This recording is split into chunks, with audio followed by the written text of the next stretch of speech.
क्योंकि गाय की सेवा गोविंद भी करता है, गाय की सेवा गोविंद भी करते हैं।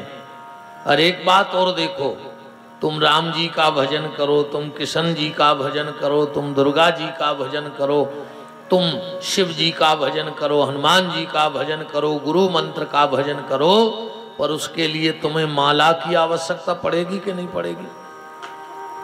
बिना माला के तो कोई जाप होगा नहीं। उस माला को कभी कह के देखना, उसका सार देखना, माला। क्या नाम है उसका? माला, मतलब घर में गौ माला। और जिसके घर में गौ माता आ गई उसके घर में गोविंद तो शाम को आएगा, गारंटी की बात है। उसके घर में आना पड़ेगा। अभी एक भगत जी हमसे पूछ रहे थे, अब वो बात आ गई तो बता दें कि महाराज जी माला को ढक के क्यों करते, जैसे हमारे पौराणिक जी कर रहे हैं। हाँ, अच्छी बात है। आप लोग भी आदत डालो कि कहीं कथा सुनने जाओ तो झोली माला साथ ले जाओ, उसमें तीनों काम बन जाएंगे। अभी कथा आप शरीर से थोड़ी सुन रहे हो कि सुन रहे हो, कथा तो मन से सुन रहे हो, कानों से सुन रहे हो, नेत्रों से दर्शन कर रहे हो, शरीर तो फिर ही बैठा है। तो शरीर को भी काम में लगा दो, खिसकाते रहो। अच्छा, कई लोग कहते हैं कि जो भगवान बिना गिने दे रहा है उसका नाम गिन के क्यों लें?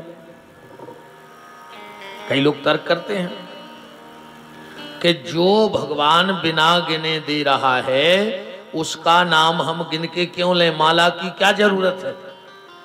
तो एक बात बताओ, ईमानदारी से, मंगलवार है, आज तक कभी किसी को बिना गिने पैसा दिया? तो उठा ले में से जितने ले जा पाओ। किसी को बिना गिने गेहूं दिया, चावल दिया कि जाओ ट्राली में से तुम एक पूरा देना, तुम भर तो लीजिए तो बन जाए। जब संसार का कोई काम बिना गिनती के नहीं चल रहा है, और माला इसलिए नहीं कि हमें अभिमान हो जाए कि हमने इतना जप कर लिया, वो तो इसलिए है, ईमानदारी बताओ, जितने लोग हाथ में माला नहीं लेते हो, ईमानदारी से बताओ दिन में कितनी बार भगवान का नाम ले लेते हो? पर अगर हाथ में माला रहेगी तो 10-12 बार तो खिसकाई जय है माला। इसका नाम ही है कर माला। जब दिखे उठाओ और करने लगो, इसका नाम ही है कर माला। तो एक भगत जी हमसे पूछ रहे थे आज, महाराज जी माला को छुपा के क्यों करते हैं? तो हमने कहा पूरी चर्चा ही सुन लो। माला में कितनी चीजें होती हैं बताएगा कोई? कितनी चीजें होती हैं माला में? दो ही चीजें हैं ना, धागा डरो है और गुरिया है, या तुलसी, दो ही है ना, और ज्यादा तो नहीं है। मैं दो ही चीजें हैं, गुरिया है और धागा है, पर ये में 4 चीजें हैं। अब ध्यान से देखियो तो मैं दिखा रही हूं। तो इसका नाम है मन का। क्या नाम है? मन का। और इसका नाम है सुमेरु। नाम है कि नहीं है? तो 2 चीजें तो ये हो गई।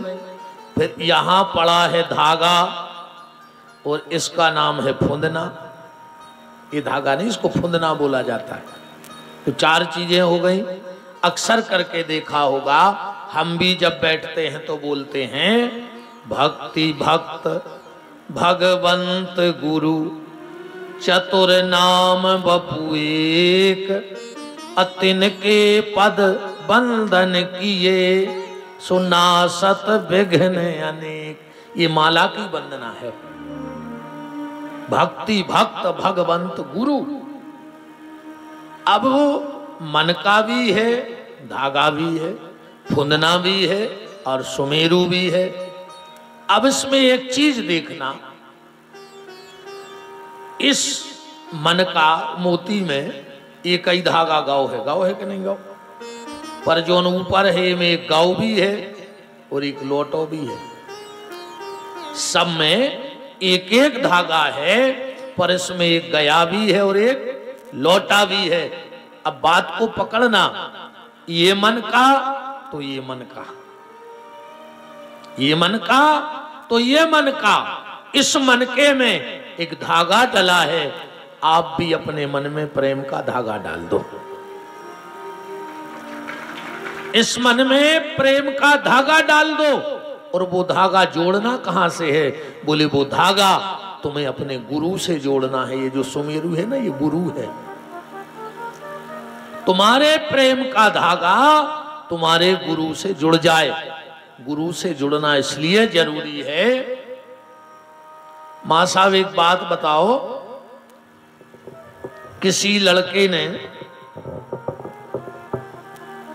पूरी किताबें जितनी हैं, जहां तक की क्लास होते, उन्हें कंठस्थ कर ली हो। हर विषय में, वो विज्ञान में काका होते, इतिहास में, गणित में, हिंदी में, इंग्लिश में, सब में दक्ष हो जाए, और अकेलो वो पेपर न देवे कौन क्लास को, तो की विद्या, की बुद्धि, की पढ़ाई का मान्यता दे है शासन, वो को नौकरी मिले है।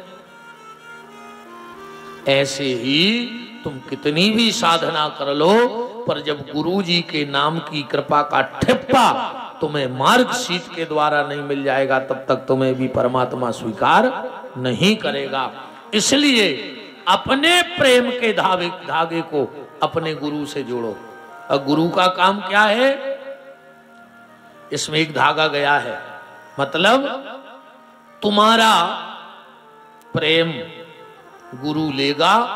और जो फुंदना क्या है, ये में बहुत रहते हैं, अलग अलग रहते हैं, ये कहीं नहीं रहता, अलग अलग रहते हैं। जो आए परमात्मा, कोई राम के रूप में भज रहा है, कोई कृष्ण के रूप में, कोई दुर्गा के, कोई कछु के रूप में भज रहा है, इसलिए उसके रूप अनेक हैं। दिख रहे कि नहीं दिख रहे? तो गुरु तुम्हारा भजन भगवान के यहां ले जाएगा। और एक धागा ये में लौटो भी है, जो क्या है? बोले तुम्हारो भजन भगवान को दे है, और भगवान की कृपा ले आन के तुम्हें वापस कर दे है। इसलिए इसमें से एक धागा गया है और एक धागा लौट के आया है। अब बात तो मैंने ये है कि माला को ढक के क्यों किया जाता है, झोली में क्यों रखा जाता है? तो कई लोग कहते हैं कि भूत आउट हैं, सो को फल ले जात, तो भूत माने हवा। अब झोली में का हवा नहीं जा रही, तो भूत तो चले जाए कि नहीं चले जाए? भाई भूत ट्रक लेके तो आते नहीं जा कि झोली में ट्रक ने जा पे। भूत माने हवा, और हवा तो कहीं भी चली जाए, तो फिर माला को ढक के क्यों किया जाता है? बड़े ध्यान से जो साधक लोग बैठे हों वो समझना। मंत्र है हमारा पिता। मंत्र क्या है? हमारे पिता वेद। और तुलसी कौन है? हमारी माता। तो मंत्र हो गया पिता और तुलसी हो गई माता। जब साधारण माता पिता मिलते हैं तो संतान जन्म लेती है कि नहीं लेती? जब साधारण माता पिता का योग संयोग बनेगा तो साधारण सी संतान जन्म लेगी। पर जब मंत्र रूपी पिता और तुलसी रूपी माता इकट्ठे होंगे तो परमात्मा रूपी ईश्वर तुम्हारे सामने प्रकट हो जाएगा। और माता पिता का मिलाप पुत्र को देखना नहीं चाहिए, इसलिए माला को ढक के करते हैं, पर्दा दे के करते हैं।